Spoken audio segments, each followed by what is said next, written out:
Hey guys, it's me, Timey, your rock and blue-haired mermaid, and I'm here today because it's a very special day. Every single month, we do our best around here to raise money for 6 different charities. We have a yearly goal of $1,000 for each charity.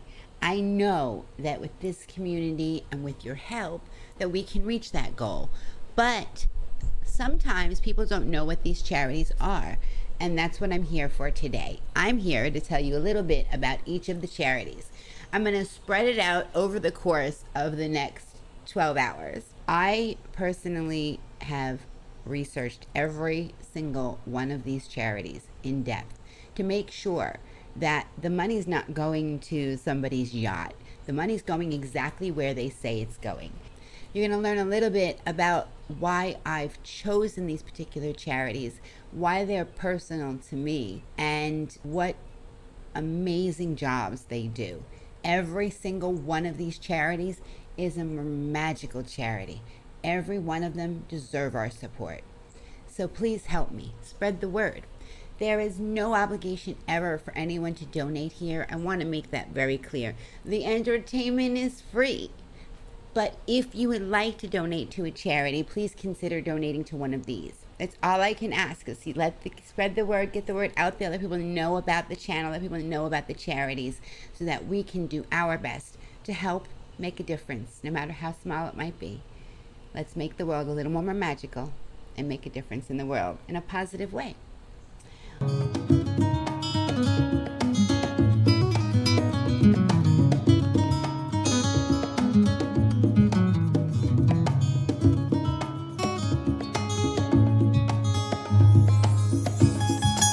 All right, so our first charity that we're going to talk about today is Able Gamers. Able Gamers is such a freaking fantastic charity. I'm disabled and I have hand spasms, and there was a point where I thought that I was going to have to get special controllers because in order to play games, in order to do what I do even today, and this was before I ever did what I do today, just to play games at home, I thought I was going to need a special controller, so I looked into it. They're so expensive. They're so difficult. And how do you personalize it to me and my disability? Able Gamers does that. Able Gamers not only provides money for assistive devices if they're out there and available already, but they will literally build you a controller that will allow you to be able to game. I will tell you that gaming changed my life. When I was bedbound and I could not get out of bed, I was able to get on a horse and go riding in a field, go explore space. It changed my perspective, and it made a huge difference in my point of view and how I was feeling about everything. So, Able Gamers, you guys rock. Video games are becoming part of our daily life, and you might not even know it. Video gaming is an $11 billion industry, and it's only getting bigger. I don't know if the industry is aware of the amount of disabled players that are out there. There are 33 million people with disabilities that play games. Gamers are everywhere. It's a big secret, but trust me, we're out there. I think the real important thing that gaming brings is that social interaction. You really want gamers with and without disabilities together forming these communities, because that helps break down barriers of perception about people with disabilities. Back when I was in grade school, a friend of mine introduced me to my first Atari. It was around then that I began to realize that video games were something that I could do just like anyone else. I'm real passionate about the ability to paint yourself and present yourself in a way that you want to be seen. In a video game, you see my avatar, you see my helmet and my horns, and you go, oh, that's cool, and you just go on about it. That's such a great equalizer because we're all in the game. You can do something together, you get to learn to know each other. That makes us all more of a community. I started looking online for some resources to support the 33 million gamers with disabilities. We found nothing, so we created it. He's created a network so people are not isolated anymore. They can talk to each other about their barriers and their obstacles to gaming. He's helping so many people to bring their passion to life and be able to game in the way that's best for them. It becomes this real community of gamers with disabilities helping gamers with disabilities. Come on. You were to be one race. Right in the beginning, you wrecked me. That's it. You were the person that I was thinking about when we were going through this and designed this device. That I sat there and helped figure out with you where the button should go. Yeah. A droid is the most friendly device that I've found so far. If you really love a game, and if you want to be good at it, you can be good at it. Sometimes it takes some, thinking outside of the box, but it can be done. So able gamers, you rule. Just pointing it out. You know, there are 54 million Americans with disabilities, and many of them want to do a lot of things that they can't do, and some of them take it upon themselves to create things that will help them and end up helping the wider community. I think one of the most powerful things Able Gamers is able to do is reach out to big companies, big content producers, and explain to them why they should be caring about people with disabilities. And we don't give the sad story because we don't think the sad story is what we as an organization want to present. We want to talk about us as a market. As a game designer, somebody who's engaged in pop culture and creating pop cultural artifacts, I think we definitely do want to have a larger audience. And if it's possible to include disabled players as part of that, sure, absolutely. What the Able Gamers Foundation is really trying to do is change a culture. We want every developer to heed our call and add accessibility to the nth degree. I want the Able Gamers Foundation to teach you how to make your content accessible, and then I'm going to work very hard to make it part of your culture, so that the game that you're working on today is accessible. But you're sitting in a boardroom as an executive producer for the next title going, well, what about accessibility? What about accessibility? That's a win. Stop, come back here. Oh, no. Come back here. No. Oh, come on, so close. For me, it's just a matter of being able to do something I couldn't otherwise do. Oh. Fail. Those kind of door-opening experiences, particularly when you can share it with a friend, are priceless. You win. The creation of the Able Gamers as a whole was really me trying to hang on to what was important to me, and I knew it had to be important to other people as well.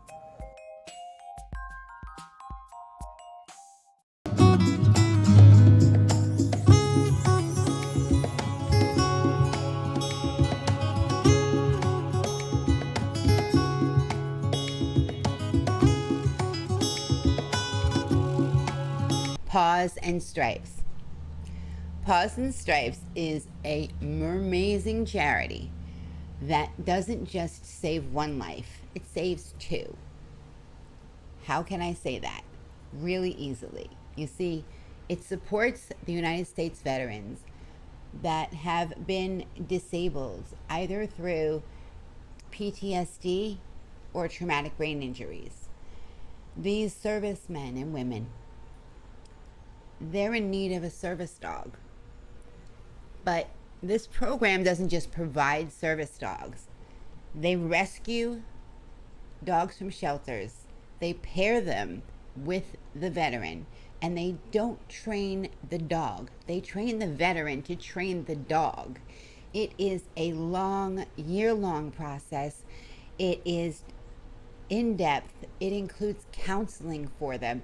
It includes so much that they walk away at the end with a new life quite often. They're able to leave their homes. They're able to be more productive within their life. And they've saved the dog's life too. So that's what Paws and Stripes does. How could I not support that? I personally have PTSD because of what I went through with my ex-husband. So I know how hard that can be. It took a lot of counseling for me to get from where I was to where I am today. And even sometimes today, sometimes there's a trigger. And you need to know how to handle those things because it doesn't just fully go away. It's something that I'll deal with for my entire life. But I don't deal with it on the daily anymore. And neither do a lot of these people who go through this program. So that's Paws and Stripes. this edition of It's All Good, we meet a couple who help provide assistance dogs to disabled veterans. I'm Jim Stanek. I'm a medically retired staff sergeant from the United States Army after 3 tours in Iraq, and this is my service dog, Sarge. And I'm Lindsay Stanek. We founded Paws and Stripes together. Was diagnosed with chronic severe post-traumatic stress disorder and a brain injury. The only thing that was really assisting me in my recovery process was being around dogs. We tried to get him a service dog for those specific disabilities, and we realized how difficult it was and how expensive it is. That's how Paws and Stripes was born. Just because someone looks like they're fine does not necessarily mean they don't need a service dog. We will not rest until every veteran across this country who wants a service dog for his or her disabilities has one. If you're kind of curious on how they make a difference, you can go to pawsandstripes.org. Thank you. It's all good, New Mexico.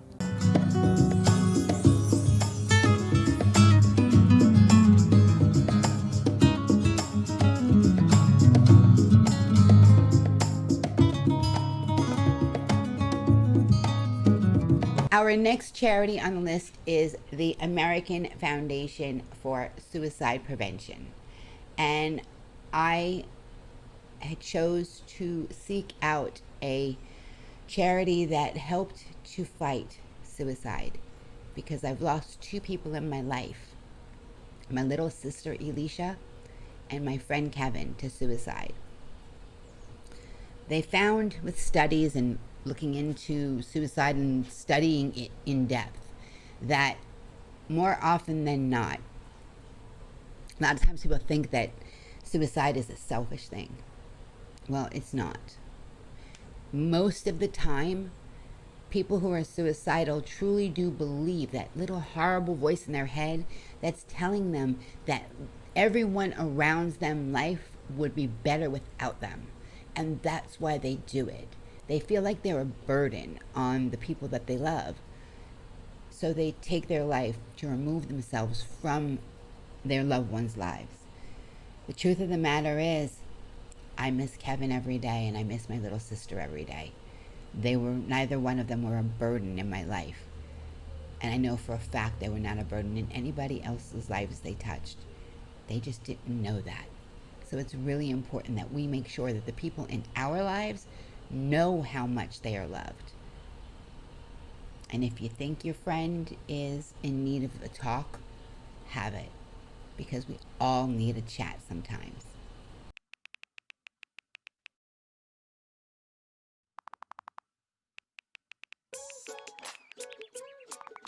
Worried your friend's struggling but don't know how to reach out? You could say, how are you, or get a fake tattoo. You could ask with an app if it works for you. You could write him a text or knit him a sweater. If you can't be together, you could write him a letter. You could ask in a gift or ask in a dance. You could say, Sava, if you're friends from friends. You could chat with them in VR. It's so good. If you think you should check in, yeah, you should. Whatever gets you talking. Whatever gets you talking. You could chat on the game, kick off your flip-flops. You could ask on your couch while you binge watch. You could ask during yoga doing downward dog. You could ask with headphones while singing a song. You could even ask while working from home. You could ask on a conference call, please hold. However you do it, you gotta ask a friend. And if they don't share, you can ask again. Whatever gets you talking. Whatever gets you talking. Ask with a puppy, a cat, a filter after a nap. You can ask with a note, a selfie, a quote, a playlist, a pizza, a work of art, a puppet while playing darts or while eating a snack. You can ask with flowers and talk for hours. Ask with a pose or send them something you draw. You can ask while you're chilling or dealing cards. However you do it, you gotta ask a friend. And if they don't share, try to ask again. Whatever gets you talking.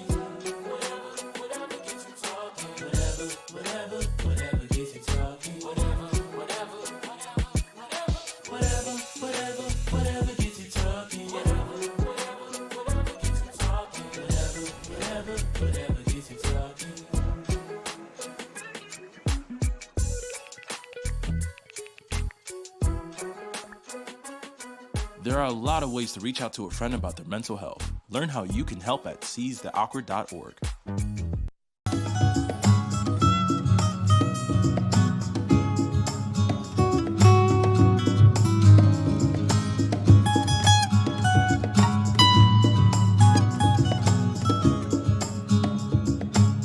Many, many years ago, when my children were little, when they were babies really, I left my ex-husband with 2 of them in diapers.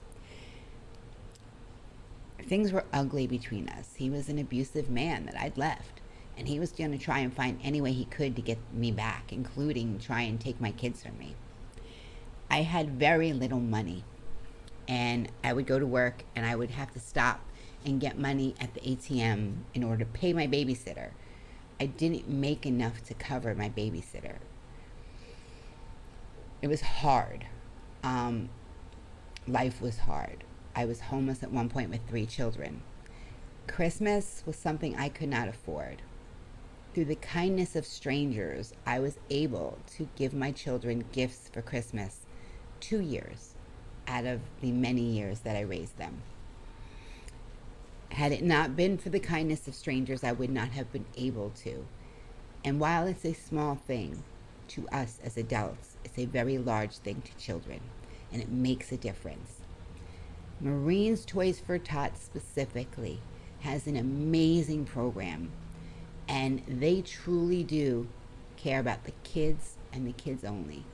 Everything they raise goes to them, and that's why I chose them as one of the charities, for me to pay it forward, my small way of paying it forward. Excuse me. Excuse me, are you Santa Claus?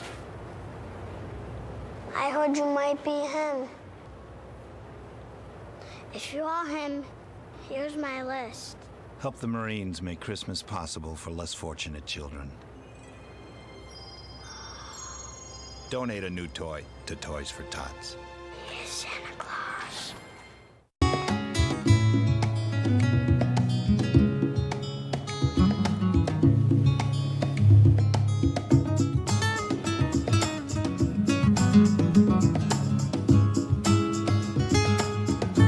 This organization helps to raise funds for those that cannot afford to get mammograms, to provide free mammograms. And they have a bunch of other programs to help spread the word how you can save somebody's life with mammography. The sooner someone is diagnosed, the better off their survival chances are.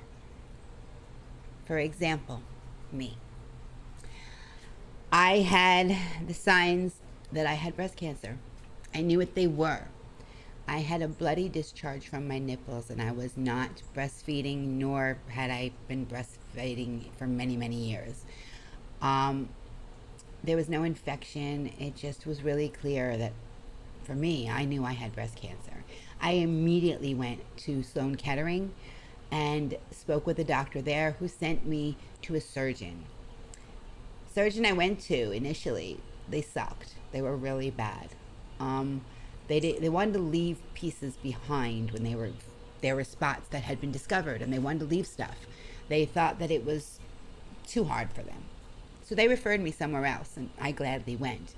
And I thank God to this day that I did, because in the end, I ended up having a double mastectomy.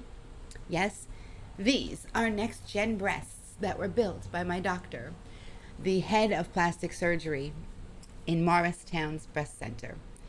And I will tell you, there were biopsies throughout the entire process. But when the final biopsy came in is when we knew how bad it really could have been. You see, I'm a rare case in so many different ways. But in this particular instance, I'm a rare case because I had multiple different types of breast cancer, including the one that would have killed me had I not had that double mastectomy. You see, the doctors can look under the microscope, and with their biopsy, they can tell how far along the disease is. And it was precancerous, thank God. Because with this particular type of cancer, the moment the cancer becomes cancer, not precancerous, there's no cure.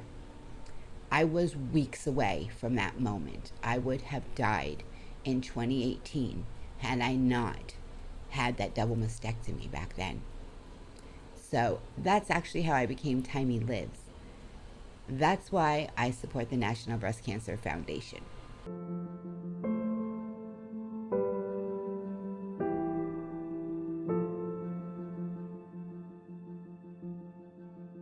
At the time I was diagnosed with breast cancer, I was a busy mother with 3 young children, ages 3, 10, and 13. My husband and I were building our dream home, and it was an exciting time for us. And then, out of the blue, with no explanation, breast cancer entered our lives. I went into the hospital for surgery for hysterectomy. I knew I had a lump, but they were going to examine it. And I was in the hospital room, and my husband and mother-in-law were all standing around me, and I thought, that's nice, they're here at 6 a.m. to say hello. And then Neil came over to my bed, and he took my hand and he told me that I had breast cancer. None of us could believe it. It was impossible. How could I have breast cancer? I didn't know a thing about it. The first thing I thought was, I'm going to die. In 1980, when I had breast cancer, there was little knowledge that was made public. Really, whatever your doctor told you was what you were going to find out. There wasn't an internet, so we couldn't research. It was a very bad time to have a disease, and then there was a lot of misunderstanding about cancer too. In 1991, Neil and I started the National Breast Cancer Foundation because as we looked around, there was no one helping the women that could not afford to get mammograms and to get the educational information they needed. I knew that we needed a visual, so I bought a map that was about 4 by 6 of the United States and put it in the closet, and it was laminated, so every time I opened the closet door, here was this map. So I would always remember where we were going. The first check that came into NBCF was from a pharmaceutical company, $5,000. It was so exciting and so emotional that I honestly completely lost control of myself and cried like a baby that somebody believed in us. So we took the check, $5,000, and we went to Beeville, Texas, population 15,000, where they had a community hospital, and we created an entire program providing free mammograms for women. We went through the local church, we gave out certificates for mammograms, and we called it National Mammography Day before it ever was. We started out providing free mammograms for women and education, but as the world changed and we began to see the growing needs that were in women's lives, we started looking, and we are always examining ourselves, what can we do more to help women right now where they are? So we created these wonderful programs to enhance our work. As I think back on the 25 years where it began around the kitchen table, and then we began our work with one small dot on a map, and now it's reached all across the United States and into the world.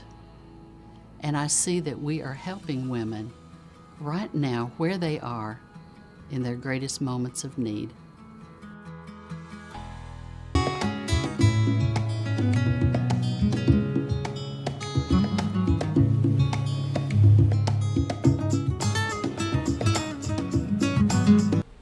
Our final charity, last but not least in any way, shape, or form, is St. Jude's Children's Hospitals. I am a hashtag St. Jude ambassador, and I am very proud to have been requested, to have been asked to be an ambassador, because it means so much to me. St. Jude's Children's Hospital, their job is to eradicate catastrophic children's illnesses. What the hell does that mean? It means kick cancer's ass, plain and simple. In the layman's terms, it means those illnesses in children that can kill them, it means fighting them eradicating them. It means saving children's lives. It means saving families from having to mourn the loss of a child through a disease. When I was a kid, my cousin got cancer, leukemia. It was really hard. My other cousin donated marrow to him. It's extremely painful. He's alive today because of advances that were made through St. Jude. St. Jude doesn't just look to cure these diseases. They share their research with the world. The people that go there with their families, they don't have to pay for food. They don't have to pay for transportation. They don't have to pay for housing. They don't have to pay for the treatment that saves their child's life. All of it is 100% free to them thanks to donations from people like you. They do this to make a difference in the world. They're freaking mermagical. How could I not help in whatever small way I can? Finding cures, saving children. It's a mission like no other. This is St. Jude Children's Research Hospital, leading the way the world understands, treats, and defeats childhood cancer. With the world's best survival rates for the most aggressive childhood cancers. It gave my daughter a second chance at life. St. Jude means hope to me. Freely sharing our research around the world to help save lives everywhere. And the research that St. Jude does is unparalleled. And funded almost entirely by people like you. If one person gives $1, it's kind of like a domino effect, and all those dollars add up to millions of dollars. St. Jude pays for treatment, travel, housing, and food, because all a family should worry about is helping their child live. You are not only saving a child's life, but you're breathing life back into that family. Because of your support, scientists are free to explore the next big research ideas needed to save lives. At St. Jude, I can focus on the research and tell my people, focus on the research and move things forward as quickly as you can and be creative. These are the St. Jude families. We know we'll never be able to repay any of the people that have touched our lives the way they have at St. Jude. And these are the kids of St. Jude. Thank you for supporting St. Jude. This is your hospital, a place like no other. They love these kids and they fight like they were their own. Finding cures, saving children. This is St. Jude Children's Research Hospital.